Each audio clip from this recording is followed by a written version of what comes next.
Ujú. Muy bien, oremos.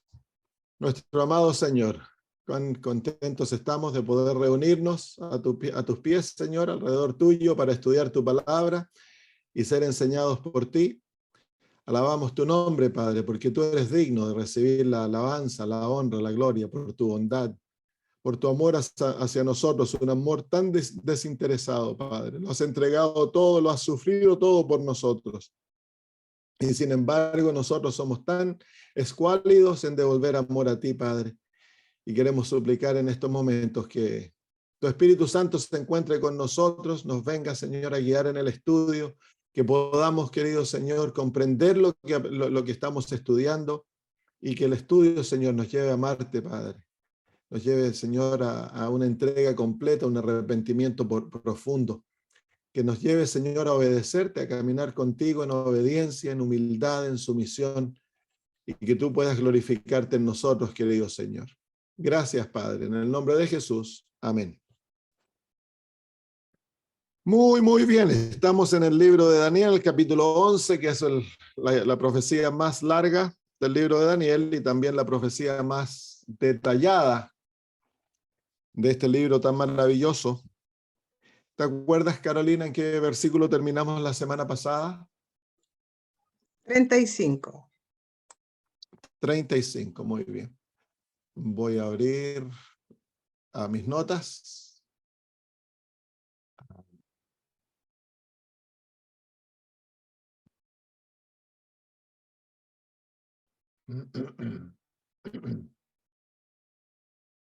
Si me dan un poquito de tiempo, me parece que...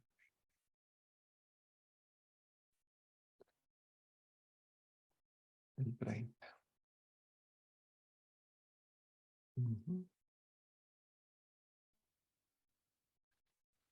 31, 25, dijimos. Muy bien. Versículo 35.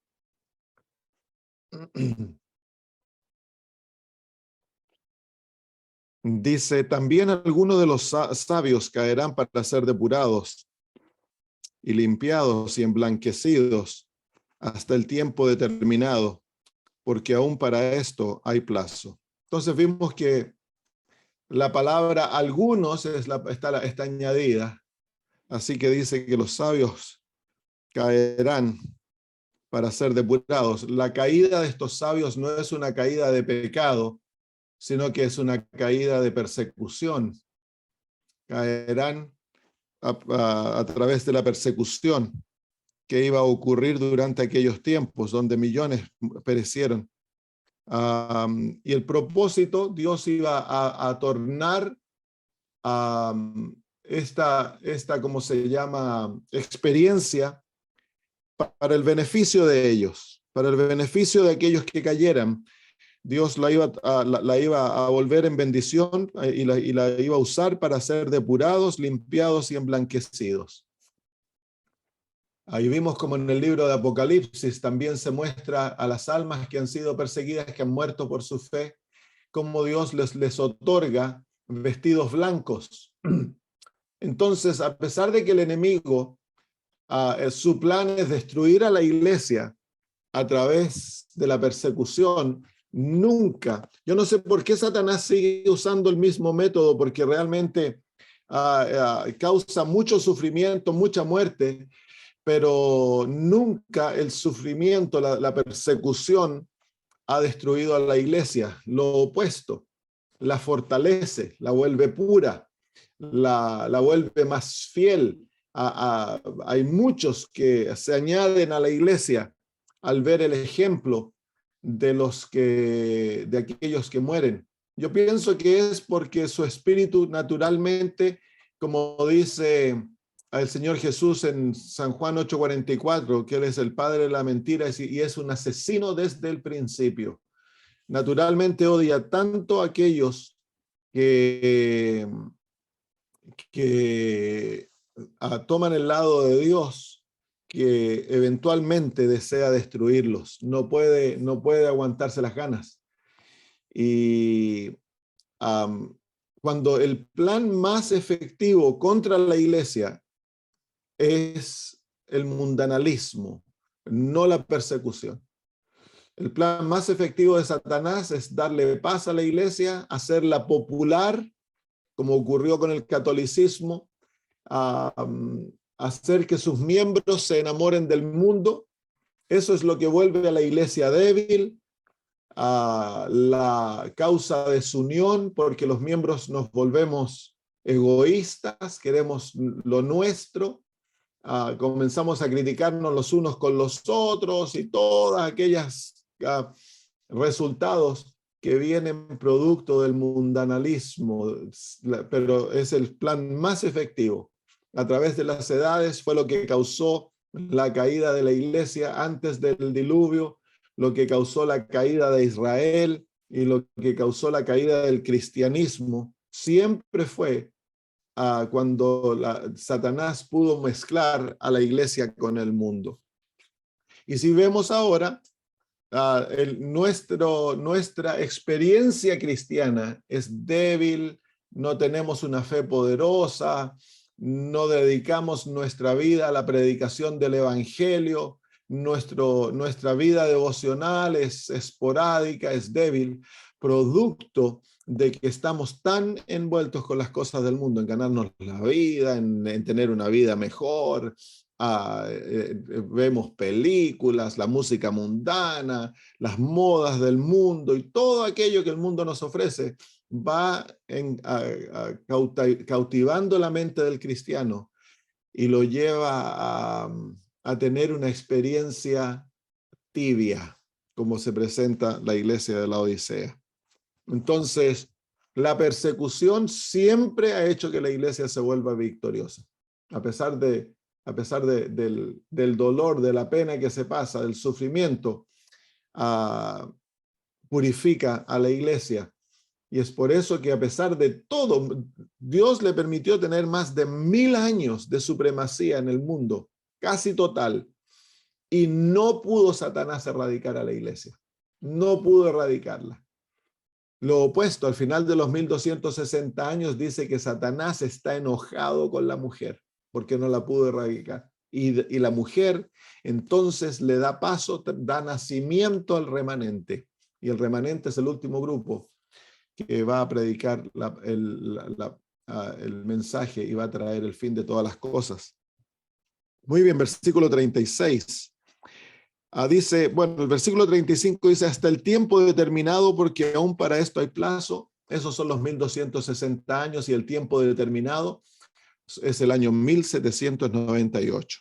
Versículo 36. Y el rey hará su voluntad y se ensoberbecerá y se engrandecerá sobre todo Dios, y contra el Dios de los dioses hablará maravillas y prosperará hasta que sea consumada la ira, porque lo determinado se cumplirá. Entonces aquí nos muestra la actitud del papado durante la Edad Media. Dice, el rey hará su voluntad y se ensoberbecerá y se engrandecerá sobre todo Dios.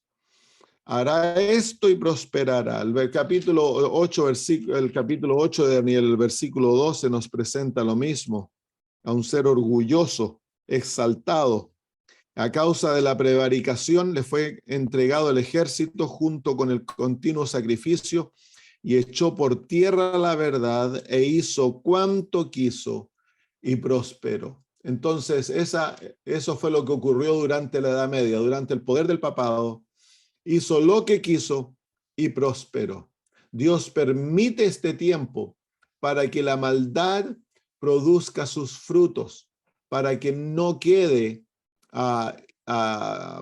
duda alguna cuando llegue el juicio, para que no quede duda alguna de qué parte se encuentra este poder que dice ser cristiano, que habla palabras de cristianismo, que toma el nombre de Jesús, el nombre de Dios, la cruz, y que pareciera ser un poder cristiano para aquel que no conoce, pero que por debajo es un poder solapado que realmente es un poder satánico. Entonces Dios permite este tiempo para que se desarrollen los frutos de la maldad y que se conozca el árbol por sus frutos. Se exalta a sí mismo, dice el texto en el versículo 36, se engrandecerá sobre todo Dios. Si vamos al libro de Segunda de Tesalonicenses, el apóstol Pablo nos dice exactamente lo mismo aquí. Segunda de Tesalonicenses. Los apóstoles sabían que este sistema se iba a levantar. Ellos profetizaron basados en las profecías del Antiguo Testamento de Daniel, lo que venía sobre la iglesia. Segunda de Tesalonicenses, capítulo 2, y dice, versículo 3, nadie os engañe en ninguna manera, porque no vendrá, refiriéndose a la segunda venida de Cristo, sin que antes venga la apostasía y se manifieste el hombre de pecado, el hijo de perdición, el cual se opone y se levanta contra todo lo que se llama Dios o es objeto de culto, tanto que se sienta en el templo de Dios como Dios, haciéndose pasar por Dios. Entonces ahí claramente el sentimiento de ese versículo es lo mismo que Daniel 8:36 nos dice, que se engrandecerá sobre todo Dios. Y en Apocalipsis 13, versículo 6, el apóstol Juan, hablando de la bestia, nos dice, y abrió su boca en blasfemias contra Dios, para blasfemar de su nombre, de su tabernáculo y de los que moran en el cielo. Entonces, claramente este sistema es un sistema que se opone a Dios, pero lo hace de una manera tan solapada porque pareciera estar de parte de Dios. Y sin embargo, cuando se estudia sus enseñanzas, cuando se estudian lo que ellos piensan del Papa, es realmente un sistema que totalmente erradica el conocimiento de Dios de la tierra. Y eso fue lo que ocurrió durante los 1260 años. Hoy en día no se ve como popular esto. Cuando yo crecía era natural dentro de la iglesia hablar de estas cosas. Pero como la actitud del mundo se ha vuelto favorable al catolicismo y al papado, en muchos aspectos ahora al Papa se lo ve como el líder ideal en el mundo, en cosas de religión, en cosas de clima, incluso en aspectos políticos. Todos los políticos del mundo van a donde él para entrevistarse.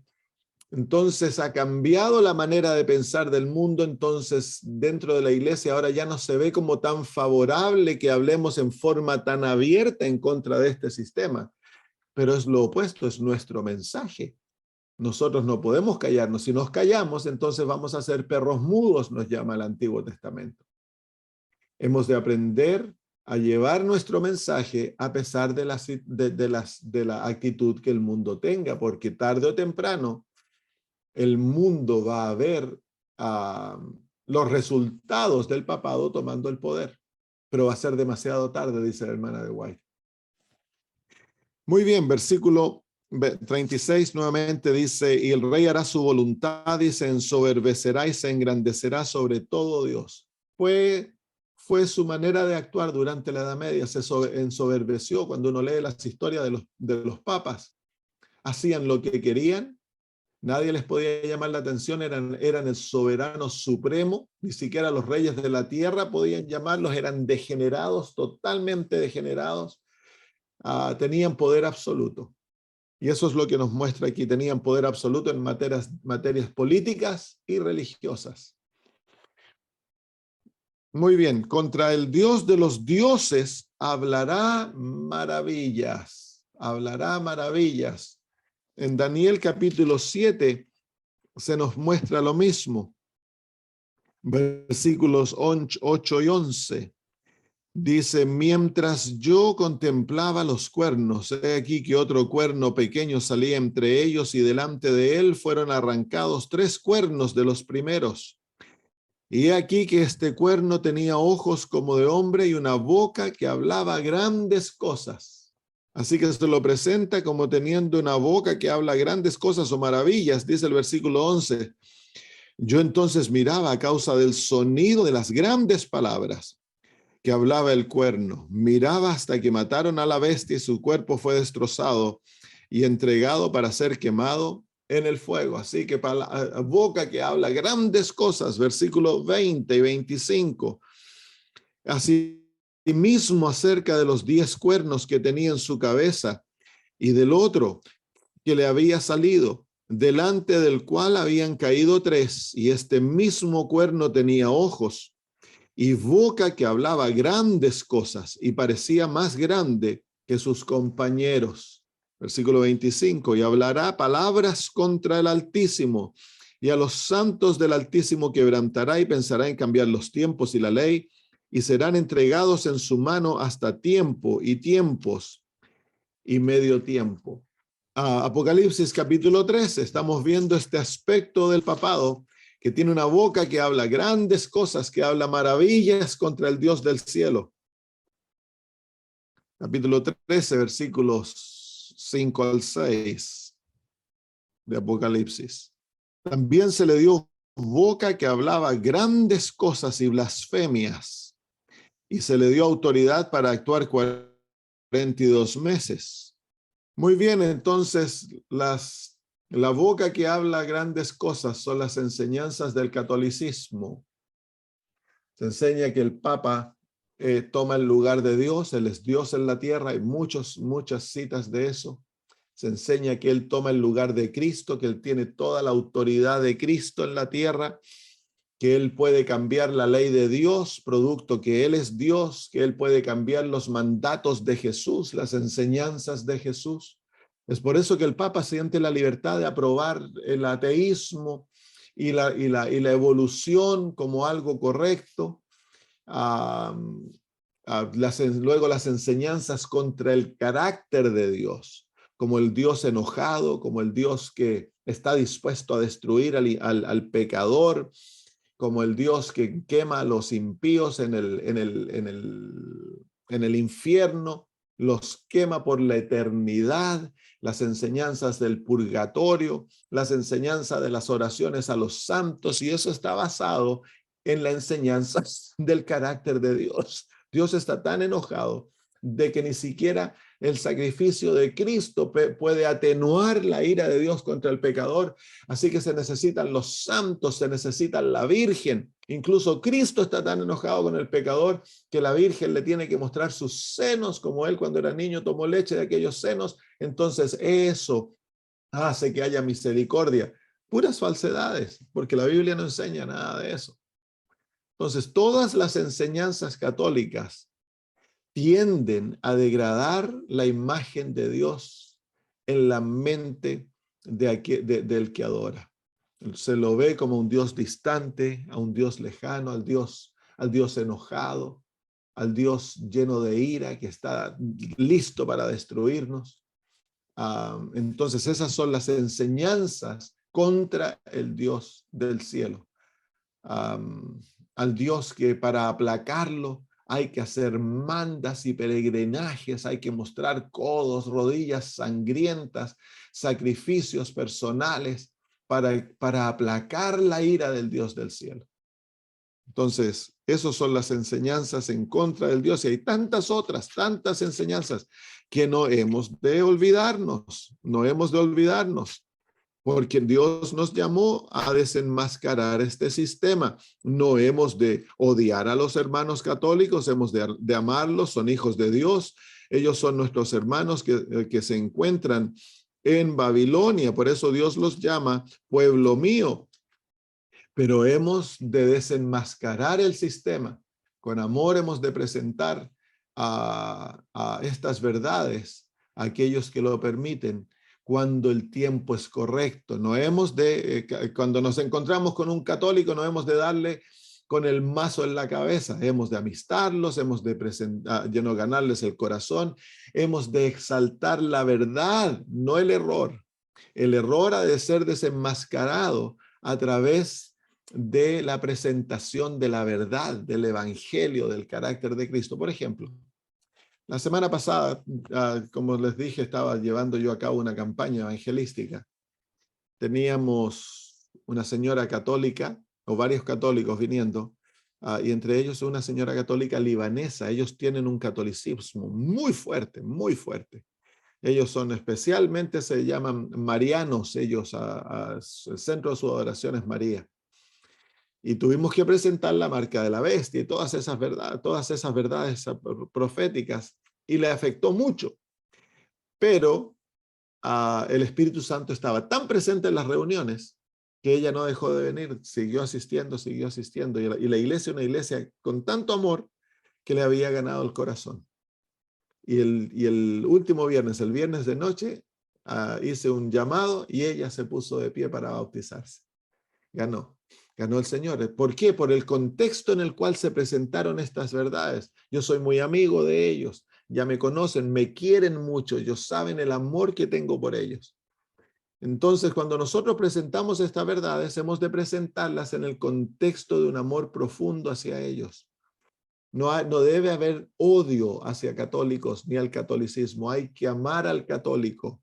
Hay que amarlo de todo corazón. Otra señora se entrevistó conmigo, que tuvimos una reunión, ella y su esposa. Vinieron un solo día. El sábado pasado habían venido y quedaron tan impactados con el mensaje y con el cariño que la iglesia les mostró que deseaban conversar conmigo. Así que nos juntamos. Él era de la iglesia inglesa, anglicano, y ella era católica, creció como católica. Entonces, cuando ella creció como católica, yo inmediatamente pensé de la necesidad de mostrarle a un Dios amante. Así que en nuestra entrevista le presenté del Dios amor, del Dios que da libertad, del Dios paciente, del Dios que no quema a sus hijos en el infierno.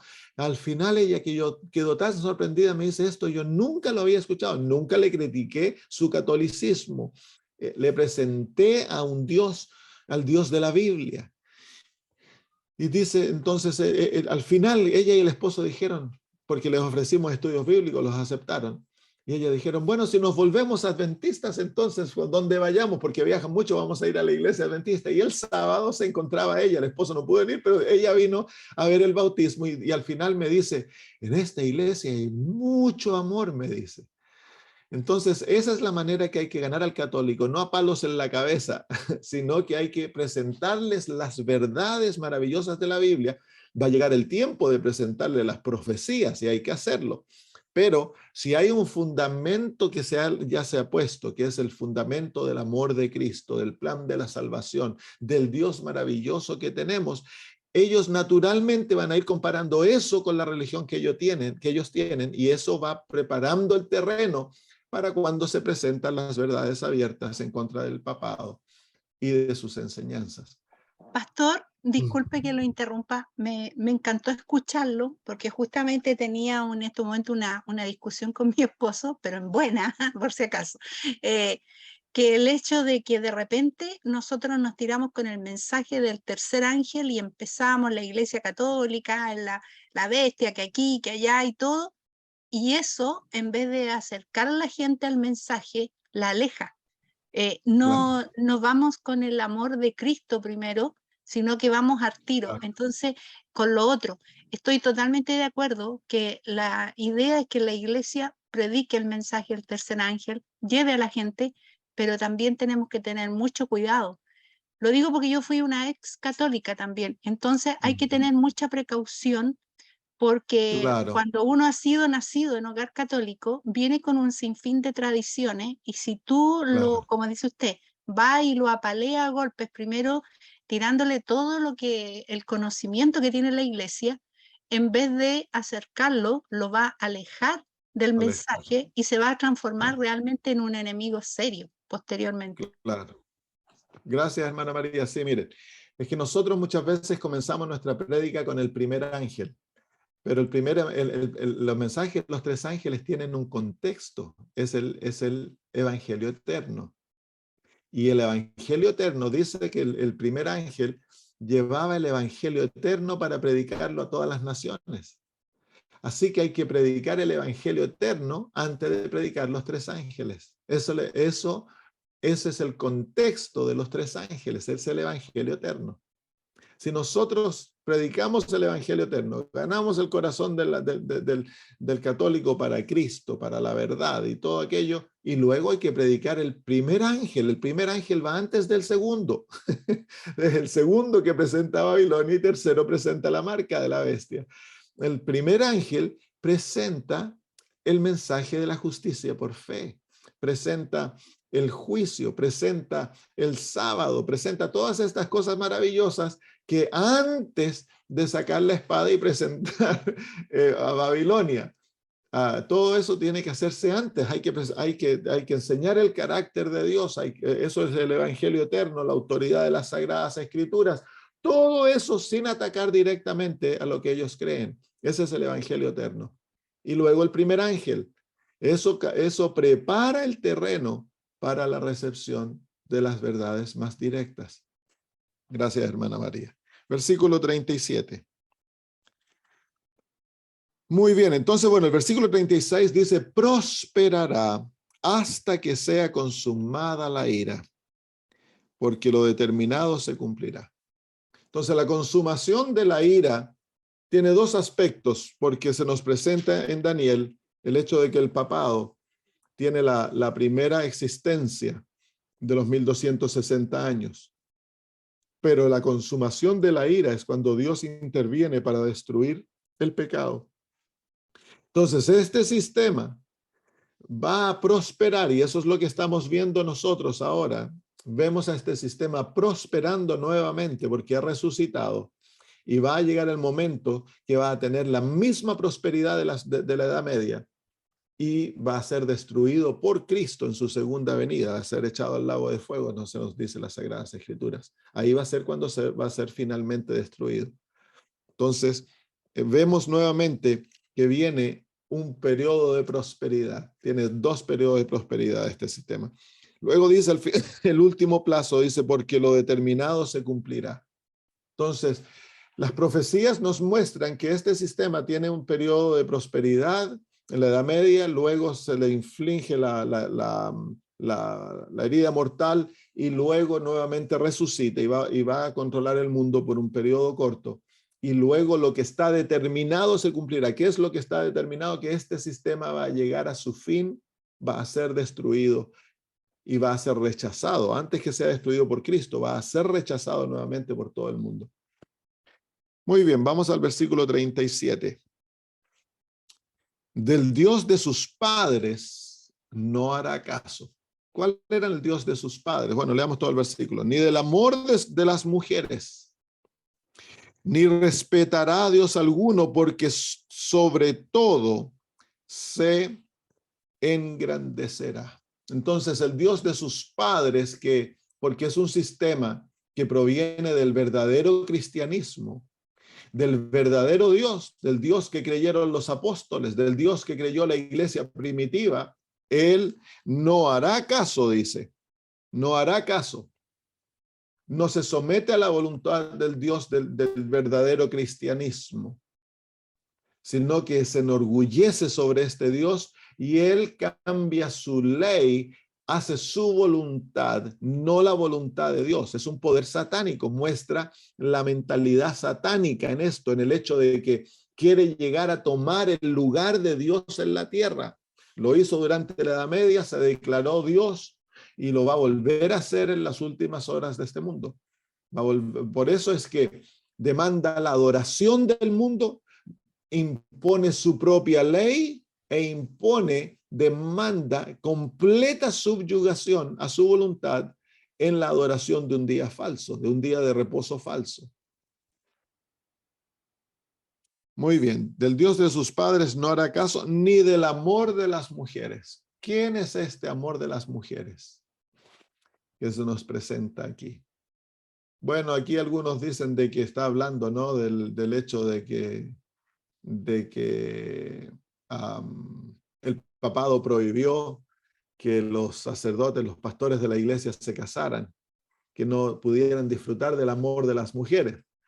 Pero no es realmente lo que se está diciendo aquí, porque si ustedes ven, el texto se está refiriendo a su ataque hacia a todo lo que es divino, Dice, el Dios de sus padres no hará caso, ni del amor de las mujeres, ni respetará a Dios alguno. Así que el amor de las mujeres tiene que ver con Dios. ¿Quién es el amor de las mujeres? Bueno, en el contexto del Antiguo Testamento, el deseo de las mujeres realmente es lo que dice el original. El deseo de toda mujer era que ella iba a llevar al Mesías. Entonces, el amor de las mujeres o el deseo de las mujeres realmente está hablando de Jesús ahí.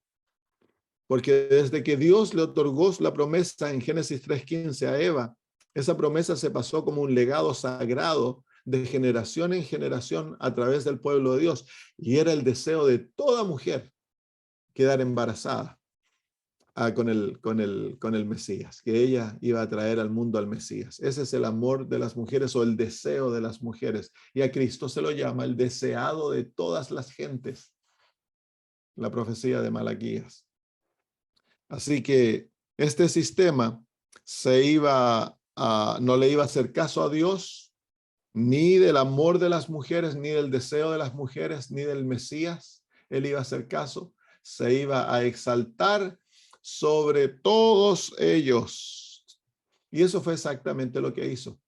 Se exaltó sobre todos, sobre Jesús. Es por eso de que al papado la Biblia lo llama el anticristo, porque es el que se opone o se exalta sobre Jesús. Por eso a él se le da el título del anticristo. Y el papado lleva un título que quiere decir exactamente eso. Ellos lo reconocen, pero se llama misterio. Todo lo que son, ellos lo muestran al mundo, pero de una manera misteriosa. Por ejemplo, el título vicario de Cristo. La palabra o el vícaro, o el vicario, me parece que es en español, la palabra vicario es la palabra que en griego es anticristo, es lo mismo en el latín el vicarius, quiere decir el que toma el lugar de. Entonces ellos te están diciendo, nosotros somos el anticristo, nosotros somos el vicario de Cristo. El vicario quiere decir el que toma el lugar de Jesús.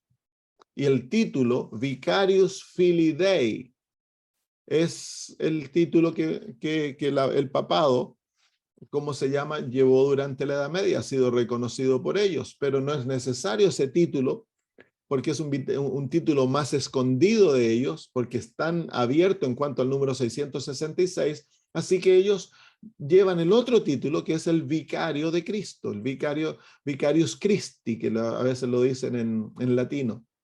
Y ese es el título que quiere decir el anticristo.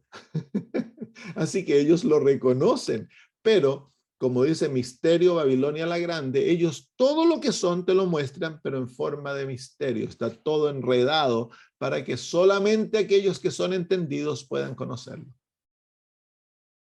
Muy bien. Del Dios de sus padres no hará caso, ni del amor de su mujer, ni del amor de las mujeres, ni respetará a Dios alguno, porque sobre todo se engrandecerá. Ya hemos visto todo aquello. Vamos al versículo 38.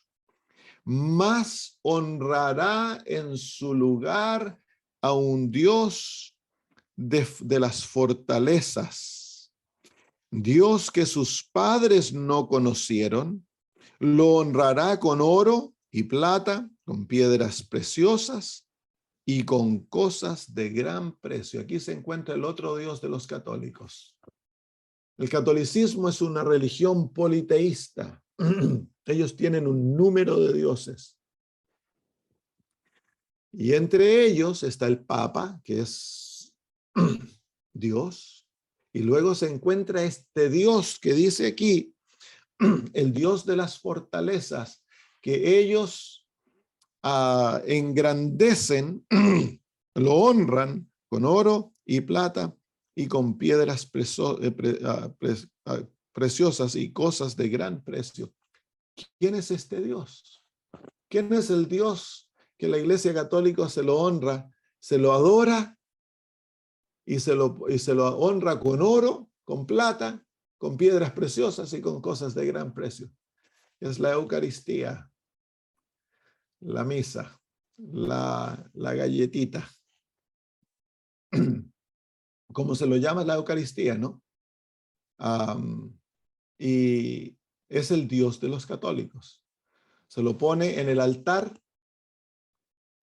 ¿Cómo se llama? El sacerdote pronuncia las palabras que lo vuelven en el cuerpo y en la sangre de Cristo, y es sacrificado en un altar.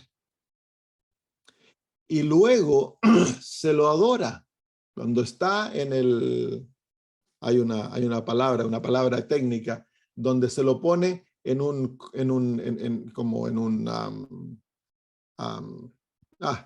no tengo la palabra en español. Se lo ponen en una cosa que parece un sol. Se lo pone ahí dentro y luego se lo pone en el altar. Y los fieles católicos lo adoran, se postran ante él, le cantan, lo adoran. Aquí cuando vino el Papa en el año 2001, en un país secular, se arrendó un estadio y ahí habló el Papa, por supuesto, y todo. Y hubo en la noche, pasaron el estadio lleno. Yo era chofer de buses en aquello tiempo. Eso fue entonces los 90, cuando vino el Papa Juan Pablo II. Yo era chofer de buses y tuve que llevar miles de católicos, les distribuía yo panfletos en cuanto al papado. y ¿cómo se llama? Pasaron la noche adorando. Se hizo peregrinajes a los que visitaron las iglesias católicas, se puso reliquias, que son huesos de santos y cosas así, y a los que visitaban a todos aquellos cosas, se les otorgaban indulgencias. Y luego se postraban antes, pasaron la noche adorando a la Eucaristía, ¿cómo se llama? Este es el Dios, otro de los dioses católicos. Así que este es el Dios al que se está refiriendo aquí. ¿Por qué? Porque se llama el Dios de las fortalezas. Porque cuando un rey durante la Edad Media se oponía al papado, todo lo que el papado tenía que hacer, la hostia, esa es la palabra, gracias Carolina. La hostia es el Dios de los católicos. Entonces, cuando un rey se oponía durante la Edad Media, todo lo que el papado tenía que declarar era la interdicción, que era la cancelación de la celebración de la misa y la celebración de bautismos y matrimonios y todo aquello, porque los sacramentos, los 7 sacramentos del sistema católico, es lo que salva al católico. Sin la celebración de los sacramentos, un católico se encuentra perdido. Y en el corazón de ellos se encuentra la misa. La misa es el culto donde se sacrifica la hostia. Y la hostia, en la teología católica, es Cristo encarnado en aquel pancito. Y entonces, cuando llega la hora de adorarlo, se lo pone en este altar, en esta cajita que parece un sol, y se lo pone ante todos los creyentes y se postran, le cantan, le adoran, lo tratan como Dios. Ese es el Dios de la custodia, ya. Ese es el lenguaje español, la custodia. Entonces, ese es el Dios que se está refiriendo en el versículo 38. El Dios de fortalezas, Dios que sus padres no conocieron. Nuevamente ahí se encuentra el hecho de que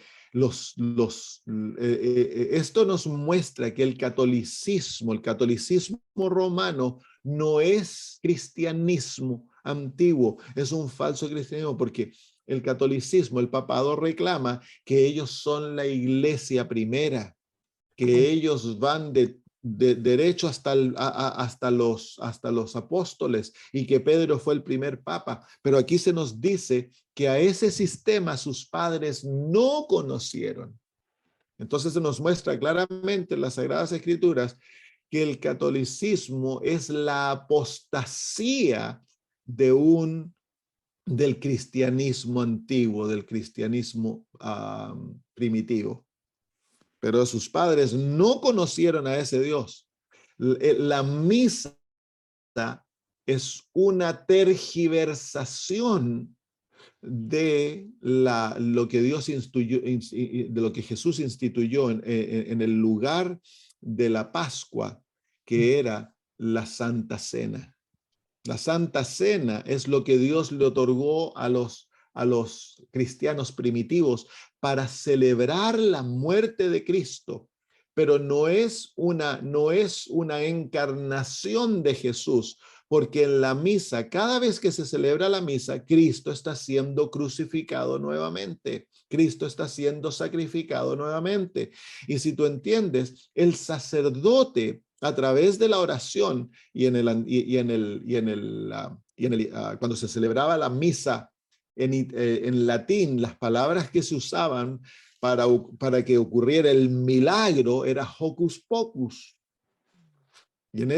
Cuando el sacerdote pronunciaba aquellas palabras, él tiene el poder para traer a Cristo del cielo y encarnarlo nuevamente, pero ahora en un pan. Y cuando se quebra el pan, se quebra el cuerpo de Cristo, y el vino es la verdadera sangre de Jesús. Entonces, es por eso que los católicos hablan ¿cómo se llama? De los milagros de la estigmata, donde hay, ¿cómo se llama?, santos que sufren el sacrificio de Jesús, y otro es donde se come el pan y el pan se vuelve carne y sangre en la boca, porque ellos quieren probar de que esto es verdad. Ahora, la palabra catolicismo, como dice el hermano Marcos, no se quiere decir universal. Nuestra religión es católica porque es universal, pero nosotros no somos romanos, católicos romanos. Y se usa la palabra católico para identificar aquel sistema, ¿no? Muy bien, entonces, ahí se encuentra la misa, la hostia, que es adorada como Dios. Y es honrada con oro y plata y de todo aquello. Hermana Ruti, respondemos, tenga la pregunta de lo que no entiende. Si usted puede preguntarle en un ratito, no se olvide, le doy la palabra y usted puede preguntar para explicar lo que no entiende. Muy bien, vamos al versículo 39. Con un Dios ajeno se hará de las fortalezas más inexpugnables y colmará de honores a los que le reconozcan, y por precio repartirá la tierra. Y es así. ¿Quién es el Dios ajeno? Aquí hay otro Dios. ¿Quién es el Dios último del catolicismo? Ese es el Dios escondido, que tan solo aquellos que participan de la religión escondida del catolicismo, porque el catolicismo tiene dos caras. Tiene la cara que se le muestra al mundo, que son todos ¿cómo se llama la palabra que ando buscando? Hoy día voy a buscar la palabra aquí en Apocalipsis.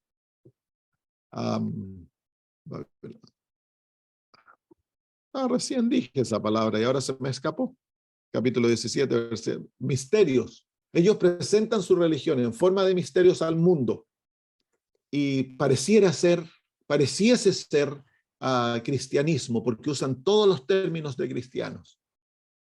Pero en el otro lado, la religión escondida del catolicismo, entonces es adoración satánica. El Dios del catolicismo, el Dios último del catolicismo es Satanás. Y es este Dios que le otorgó al catolicismo el poder para orar durante la Edad Media. Mire, vengan al libro de Apocalipsis, el capítulo 13. Se nos dice en el versículo 2, dice, y la bestia que vi era semejante a un leopardo, y sus pies como de oso, y su boca como boca de león, y el dragón le dio su poder, su trono y grande autoridad. Así que ahí se encuentra la verdadera fuente del poder de este sistema. Su sistema está arraigado en Satanás. Satanás es el que le da el poder, su trono y grande autoridad. Tiene dos aplicaciones eso, por supuesto. Satanás usó al Imperio Romano para darle el trono físico, pero el trono espiritual, el poder espiritual, es otorgado por el enemigo. Entonces, vemos en Daniel nos abre los ojos para que nosotros contemplamos que este sistema es un sistema politeísta. El papado proclama, en la religión externa, se proclama al Dios del cielo como el Dios de ellos.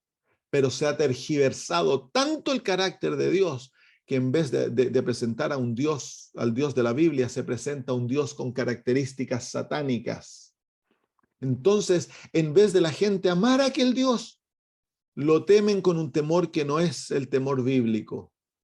Y no crea una relación íntima con el Dios con el Dios que se presenta, que es lo que el Dios de las Sagradas Escrituras busca con sus hijos, tener una relación íntima. Y en la religión escondida, entonces, en forma de misterio, se presentan los otros dioses, que son los ídolos, ¿cómo se llama? Son los santos, la Virgen María, que es la diosa femenina del paganismo, y luego tenemos la hostia, al Papa como Dios, y el Dios escondido es Satanás. Él es el que le da el poder para tomar las fortalezas más inexpugnables, y colmará de honores a los que le reconozcan, y por precio reparte la tierra. Y fue exactamente, eso fue lo que hizo durante los 1260 años, repartió la tierra por precio. Él cobraba a los que querían ser obispos, se les cobraba un precio, tenían que pagar tremendas cantidades de dinero, entonces se les otorgaba parte de un país o un país, y el obispo quedaba a cargo de aquel país, era el príncipe católico en aquel país, y ellos controlaban la tierra, llegaron a poseer las tierras más grandes de Europa, fueron dueños, se repartieron la tierra por precio. Muy bien, versículo 40. Con el versículo 40 llegamos al fin de esta sección y lo vamos a dejar para estudiarlo la próxima semana, pero dice, pero al cabo del tiempo, el rey del sur contenderá contra él. Al cabo del tiempo es el año 1798. Se acaba el tiempo otorgado al papado. Entonces aquí llegamos por segunda vez al año 1798. Llegamos por primera vez al año 1798, versículo 29, nos trajo al año 1798, dice, al tiempo señalado volverá él al sur, mas no será la postrera venida como la primera. Ahí llegamos porque se nos mostró en la primera sección el actuar político del papado. Ahora se nos mostró el actuar religioso del papado. Y en el versículo 40 nuevamente llegamos al año 1798, al cabo del tiempo, el tiempo señalado, los 1260 años, el año 1798, y se nos presenta claramente nuevamente el levantar del rey del sur, el levantar de los reyes de la tierra, del poder político secular, para tomar control de la tierra y derrocar al poder religioso que había controlado el mundo por 1260 años. Así que ocurre un cambio de poder en aquel año. Satanás ya ve que no puede controlar al mundo por la religión falsa, producto del conocimiento, de la educación, la ignorancia que existió en los años, en la Edad Media, que dio un terreno fructífero al papado. Ahora ya eso se había acabado, así que Satanás cambia los poderes, entierra al poder religioso y levanta el poder secular, y a través del secularismo entonces va a controlar las mentes del mundo para que no se acerquen a Cristo y se alejen de Dios, que es exactamente lo que él consiguió a través del catolicismo. Pero eso lo estudiamos la próxima semana. Muy bien. Habían algunos que tenían preguntas. Estaba la hermana... Buenas tardes, pastor. siempre he escuchado que menciona, bueno, hace un ratito había una pregunta del catolicismo y usted mencionó algo de los romanos. ¿Por qué nosotros decimos que, o por qué el adventista dice que es adventista, no, católico, adventista, pero no romano? Ya, ¿Por qué quiero gracias. saber eso? Porque actualmente tengo entendido que la Iglesia Católica es católica. O, Claro. quisiera saber Claro, que eso, por favor. la palabra católica, católico, es una palabra que viene del latín, que quiere decir universal. Entonces, la palabra romano, que es católico romano, muestra el origen. La Iglesia Católica Romana se originó en Roma. Entonces, la Iglesia Adventista, si quisiésemos usar ese término, nosotros también somos católicos, pero no romanos. Somos católicos porque es una iglesia universal, está en todos lados. Yo a veces uso eso cuando me encuentro con hermanos católicos y ellos me dicen, yo soy católico, y yo le digo, yo también soy católico. Entonces, destruye barreras, porque si yo le digo, yo soy adventista, entonces, ¡pum!, se levantan las barreras. Claro, yo no estoy mintiendo, pero estoy usando la palabra católico no para identificar la denominación, sino que en su verdadero sentido original. Ahora nosotros usamos o se usa la palabra católico para identificar la denominación. Y está correcto también porque es parte del nombre de ellos. Pero realmente la palabra, el verdadero título que los identifica a ellos es católico romano, porque su iglesia es la iglesia romana que está en todos lados, es universal. Y es romana porque se originó en Roma, pero no es el cristianismo original de Roma. La iglesia romana, ella adoptó la religión de Roma, de la Roma imperial. Por eso cayó el cristianismo y en vez de cristianismo adoptó entonces la religión pagana de Roma y la revistió de cristianismo. Entonces, eso es el catolicismo romano. Ya, pastor, ahora sí está más claro. Gracias, pastor. Ya, no hay problema. Hermana María. Lo que yo quería solamente hacer un alcance, pastor, que increíble cómo la iglesia, querámoslo o no, a través de los jesuitas está incluido en todos los periodos de la historia, porque la mayoría de la gente no sabe, y está demostrado históricamente, que los jesuitas fueron los que impulsaron la Revolución Francesa. Ellos la pagaron, la ayudaron, y la mayoría de los conflictos planetarios y todo están ellos detrás. Está la iglesia financiando todos los movimientos. Por lo tanto, el diablo busca una serie de estrategias, no solamente utiliza la iglesia como elemento, pero también actúa en todos los ámbitos. E incluso hoy día la gente no se da cuenta, pero está funcionando súper bien, está trabajando estratégicamente, y todos los hitos históricos, querámoslo o no, la iglesia está, pero está camuflada, está participando en todos ellos. Están ellos, Loyola desarrolló, cuando vino la Reforma, un sacerdote español, Ignacio de Loyola, desarrolló dos cosas. Desarrolló al movimiento jesuita, que son la policía secreta de la Iglesia Católica, y ellos juran completa alianza a el papado. Eso si ustedes leen el juramento jesuita, les va a dar, como se llama, escalofríos, lo que ellos juran para defender al Papa y a la Iglesia. Y a través de ellos desarrollaron sistemas de entendimiento profético, y luego infiltraron a todo nivel, infiltraron todas las instituciones protestantes, todos los gobiernos protestantes fueron infiltrados y han obrado a través de muchos, ¿cómo se llama? Ellos han creado muchas sociedades secretas porque es un sistema de ¿cómo se llama?, de misterio. Todo lo hacen en forma misteriosa. Ellos presentan una cara adelante, pero ellos obran de otra manera detrás. Lo que se ve al Papa ahora, tan amistoso, oh, es un Papa tan amable. Ese es el misterio de Babilonia. Presentan una cara al mundo, pero detrás ellos tienen las garras, como dice la hermana de White, lo describe tan increíblemente la hermana de White en el libro del conflicto de los siglos. Y Sí, han pastor, infiltrado a la sí. iglesia adventista, como lo vamos a ver en el versículo 41, han infiltrado a la iglesia adventista a todo nivel.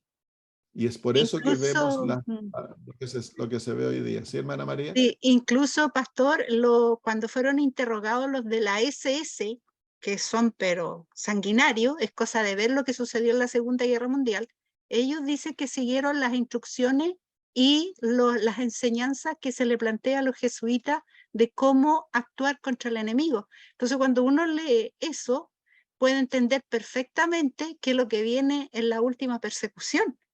Es decir, los tipos le sirvieron de base su enseñanza, su forma de actuar con, entre comillas, con su enemigo, lo utilizaron los SS en la Segunda Guerra Mundial. Sí, ellos adoptaron todo el sistema jesuita de organización, adoptó para entrenar a aquellos. Así que claro, eso es la manera que el papado ha actuado para traer al mundo de vuelta a su control. Pero hemos de recordar que detrás de todo eso se encuentra el verdadero Dios de ellos, que es Satanás. Muchos de ellos, el católico normal, él no entiende nada de eso. No ve, el sacerdote normal no entiende nada de eso. Eso está en los niveles más altos que ellos saben. El Papa es un masón a 33 grados. Ellos adoran a Satanás en forma directa. Ellos no son inocentes, ellos saben lo que están haciendo. Reciben directas revelaciones de los planes que deben hacer directamente el enemigo. Es por eso que la Iglesia Católica puede planear siglos en adelante, porque el poder que está detrás de ellos guiándolos a llevar los planes adelante es Satanás.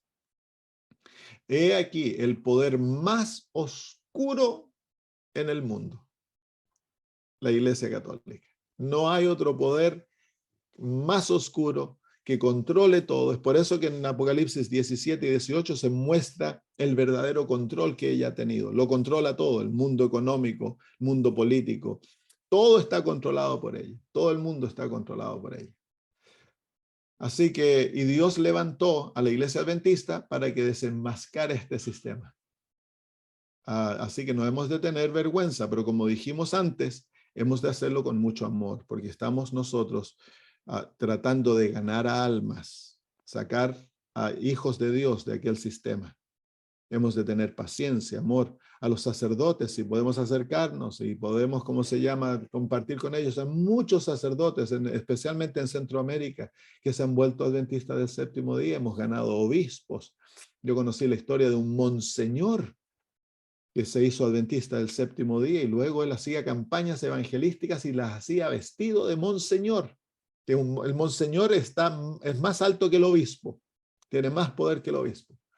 Y entonces al final lo mataron, al final fue envenenado. Pero él no comía nada, ni bebía nada que se le ofreciera afuera, no iba a comer con nadie porque sabía que andaban detrás de él. Y él hacía campañas y venía la gente en México, y venía gente y él les decía, como monseñor les decía, yo te ordeno, sale de la iglesia católica y hazte adventista. Y ganaron, pero muchísimos a través de él. Sacerdotes que llegaron a ser adventistas y todo. Y hay otros que se han infiltrado. Hemos conocido algunos que han sido descubiertos dentro del sistema, que han sido infiltrados para tratar de destruir a la iglesia. Pero hay muchos, pero no es nuestra labor. Nosotros no nos hemos de preocupar por ello. Dice el Señor Jesús que así como Él planta el trigo, Satanás planta la cizaña. Y nosotros no nos hemos de preocupar de las cizañas. Esa es la labor de los ángeles. En la última hora ellos van a atar a la cizaña en grupos y la van a echar al fuego. Así que Dios se preocupe. Él es el que se preocupa de identificar a la cizaña y Él la va a sacar a través de la obra del juicio. Nuestra labor es ser trigo. Eso es lo que nosotros tenemos que preocupar. Porque fíjate, la hermana de White dice que no son los jesuitas los que son el peligro más grande dentro de la iglesia. El adventista no convertido es la herramienta más aguda de Satanás dentro de la iglesia. Así que si tú eres un adventista así medio sancochado, que no has sido verdaderamente convertido, eres la herramienta más poderosa de Satanás dentro de la iglesia. Así que yo a veces me río porque hay pastores que pasan tanto tiempo de los jesuitas y presentando tanto, y que a lo mejor este es jesuita y que el presidente de acá es jesuita. Esa no es nuestra labor. Mi labor es predicar la verdad y asegurarme que yo soy trigo. Eso es lo que yo tengo que preocuparme. Dios a mí no me ha dado la labor de andar tratando de sacar a la cizaña. Esa labor no le ha sido otorgada a ningún miembro de la iglesia. Cuando alguien peca, se lo descubre en pecado, se lo trata de salvar, la persona no se arrepiente a través de todos los pasos que Jesús nos ha dado, entonces ahí tenemos el poder de sacarlos de la iglesia. Pero aparte de eso, no hemos de tratar de que, tal es este y el otro es este de acá. No, nosotros no conocemos corazones. Muy bien, ¿hay alguna otra pregunta por ahí?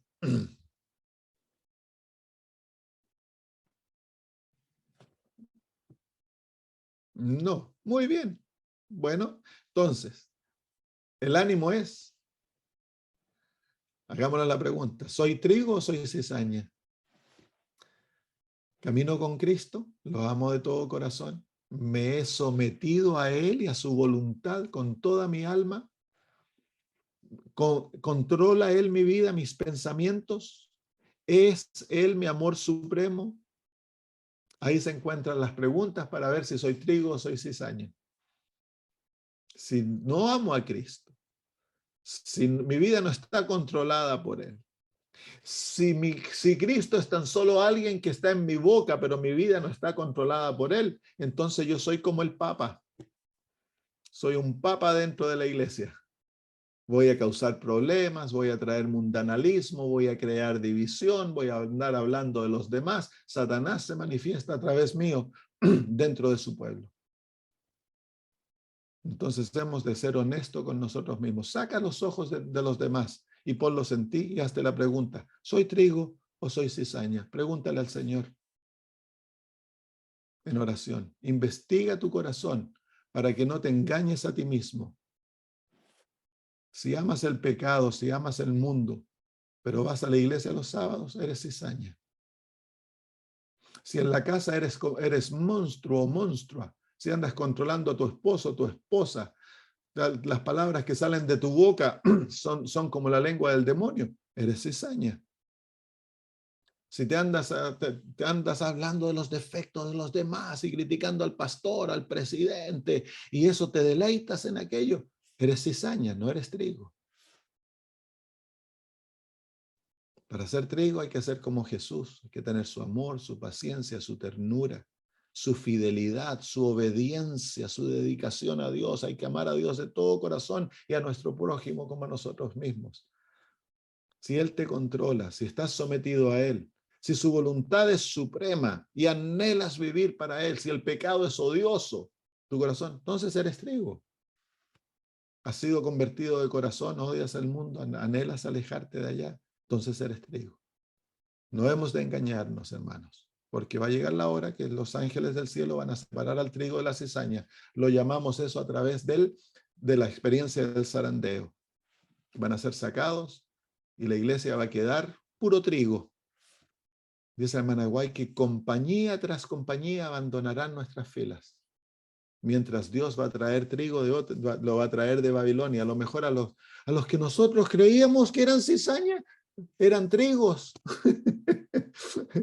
Y a los que acusábamos, a lo mejor el Señor los va a traer sacerdotes, obispos se van a convertir con todas sus iglesias. Yo les he contado la historia en Brasil del colportor que se encontró con un obispo y el obispo lo hizo pasar. Él le ofreció sus libros y el sacerdote le dice: sí, este libro a mí me encanta, pero te muestro mi favorito. Le ofreció el deseado a toda la gente. y le mostró que él estaba leyendo. En su escritorio estaba abierto El conflicto de los siglos, todo marcado. Ese es mi favorito, le dice. Amo el deseado de toda la gente. Le dijo, no, y el colportor le dice, ¿usted conoce los libros de Elena White? Sí, los tengo todos. Mira, apretó un botón, se abrió la parte de atrás de su escritorio y entraron a una biblioteca inmensa. Y ahí delante de los ojos estaban todos los libros de Elena de White. Me dice, los he leído todos. Yo sé que ella es una verdadera profeta. Y como yo, a través de las Américas, hay cientos de sacerdotes y obispos que conocen la verdad y saben que la iglesia adventista es la iglesia remanente, y hemos preparado a millares de católicos para salir del sistema, pero la iglesia aún no está lista. Entonces, hemos de ser fieles, hemos de buscar la verdadera reforma en mi vida, ser un adventista verdadero, cristiano hasta los tuétanos, ser como Jesús, amoroso, tierno, compasivo. No hay que andarle dando la cabeza a nuestros hermanos católicos. Hay que hablar la verdad sin atacar, sin criticar a aquella persona de la cual tú estás estudiando. Y el Señor llega la hora en que vamos a ver cosas que nos van a dejar abismados. Cuando se conviertan millones de musulmanes, hermanos católicos se han convertido, hermanos protestantes, católicos por las millares salgan y se unan al pueblo remanente, vamos a quedar abismados. Y muchos que nosotros pensábamos que eran trigo, van a salir como cizaña del pueblo de Dios. Entonces, asegurémonos nosotros de ser trigo y de ayudar a otros a que sean trigo. Olvídense de andar identificando la cizaña, que Dios se preocupe de eso. Pastor, Muy una bien, pregunta. oremos y terminamos. Ay, Ya, perdón. hermana. Solo cortito. Cuando se Pregunte nomás. Perdón, gracias. En el último pregón, ¿cierto? Cuando ya el final. Ahí es cuando hay solo cizaña, o sea, perdón, solo trigo, o hasta el final hay Hasta el fin de las cosas, hermanas, cuando antes que se acabe el tiempo de la gracia, Dios va a estar sacando cizaña dentro de nosotros. Está tan mezclada, por todos lados está. Y Dios va a dar oportunidad a todo adventista que está dentro del pueblo a arrepentirse. Así que mientras el juicio no se acabe en el cielo, va a haber cizaña y trigo dentro del pueblo de Dios. Cuando el juicio se culmine y el tiempo de gracia se acabe, Dios va a tener un pueblo totalmente puro. Pastor, por acá, Marco. Amén. Consulta, cuando sea el último pregón, ¿no es cierto? La lluvia tardía, lógicamente ya va a estar en el pueblo de Dios.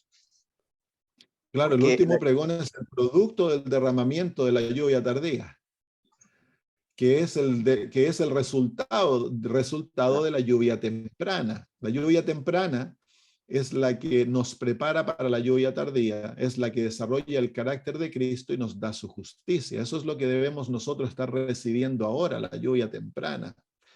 Entonces la lluvia tardía es simplemente el poder, es el sellamiento. Y esa lluvia tardía es la que nos va a dar el poder y desde que se comienza a derramar, se va a seguir derramando hasta que se acaba el tiempo de gracia. Es un proceso, no es un evento, es un proceso el derramamiento de la lluvia tardía. Claro, sí, porque sí, cuando el tiempo de gracia ya se terminó, cuando se termine el tiempo de gracia, lógicamente, ya se están sellados todos los que van a ser salvos, Claro, ¿cierto? Obviamente claro. ya de ahí no Cuando se hay acaba más. el tiempo de gracia, ya el sellamiento se ha culminado, Dios ha sacado a todos aquellos que tenían que salir de Babilonia, se han unido a su pueblo, el pueblo de Dios, la iglesia remanente ha sido limpiada totalmente, y al culminar la gracia, Dios tiene al pueblo victorioso. Ya no es el pueblo, no es la iglesia militante, sino que ahora es la iglesia victoriosa. Gracias, pastor. Bueno, oremos, hermanos. Nuestro amado Dios, alabamos tu nombre y te damos gracias. Nos muestras, Padre, tan claramente a estos mensajes que nos ayudan a ver la razón por la cual existimos como pueblo. Predicar un mensaje a todo el mundo, Señor. Y este mensaje lleva, Señor, la experiencia difícil de tener que desenmascarar a un sistema que ha engañado al mundo por tantos siglos. Te queremos pedir, Padre, que nos des mucha sabiduría, el amor de Cristo abunde en nuestros corazones para cumplir esta labor que nos has dado, Señor. Amar a aquellos que se encuentran en el sistema de Babilonia, que no tan solo incluye a católicos ahora, sino que incluye, Señor, a protestantes, carismáticos, musulmanes, budistas, hinduistas, Señor. Todo el mundo se encuentra bajo la definición de Babilonia. Querido Señor, te imploramos en el nombre de Jesús que derrames tu espíritu sobre nosotros en la manera de la lluvia tardía, de la lluvia temprana y luego la lluvia tardía, para tener el poder de proclamar, Señor, el evangelio eterno a todo el mundo. Proclamar tu amor, tu carácter maravilloso, Señor. Proclamar a Cristo como el gran Salvador. Proclamar al Espíritu Santo como el que, Señor, tiene el poder de cambiarnos, transformarnos y hacernos en la imagen de Jesús. Proclamar las grandes verdades del evangelio y luego, Señor, también proclamar el mensaje de los 3 ángeles, tan esencial para la hora en la que vivimos. Danos poder, Señor, también. Abre nuestros ojos para, Señor, ser honestos con nuestra propia experiencia. Responder la pregunta: ¿somos trigo o somos cizaña? ¿Quién controla nuestra vida? ¿A quién amamos? Es Jesús nuestro amor, nuestra vida, nuestro todo. Señor, haz que por favor nuestra experiencia sea una experiencia legítima, Señor, en la cual somos trigo y que no nos engañemos a nosotros mismos. Y bendice a nuestra iglesia, como lo vamos a estudiar la próxima semana, Señor, atacada, débil, como se encuentra. Señor, es el objeto de tu supremo amor. En el nombre de Jesús. Amén. Muy bien, queridos hermanos. Un abrazo para todos. Gracias, pastor. Bendiciones, pastor.